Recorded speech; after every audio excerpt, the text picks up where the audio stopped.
मनोज जरांगे पाटील यांनी पुन्हा उपोषणाला सुरुवात केली असून आक्रमक पवित्रा घेतला आहे।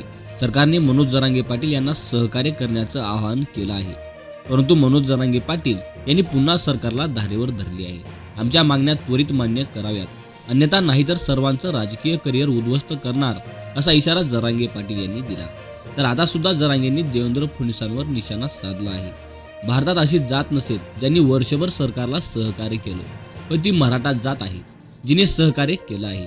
आम्हालाही काहीतरी मर्यादा आहेत, आमच्यावर समाजाची काही जबाबदारी आहे।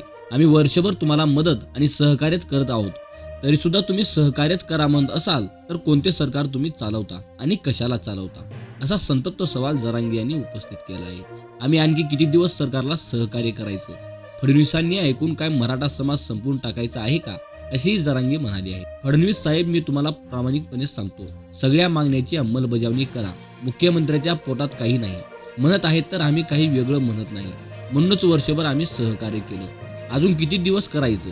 निवडणुका आहेत, त्यामुळे तुमचा पोळा जवळ आला आहे। सध्या मी राजकीय बोलणार नाही, मात्र नंतर सगळ्यांचाच हिशोब करतो, असं आवाहन जरांगे पाटील यांनी सत्ताधाऱ्यांना दिलं आहे।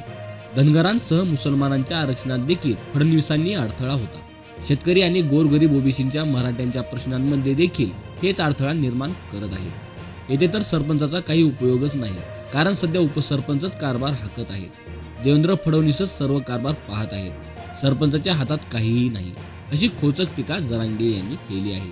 येत्या 4 दिवसात आमचा विषय संपवा आणि सगळे सोयऱ्याची तात्काळ अंमलबजावणी करा, अन्यथा 2024ला आमच्या नावानं ओरडत बसायचं नाही। मग फडणवीसांनी कितीही गणित करू द्या, मी त्यांची सगळी गणितं फेल करणार आहे, असा एल्गारच जरांगे पाटील यांनी केला आहे।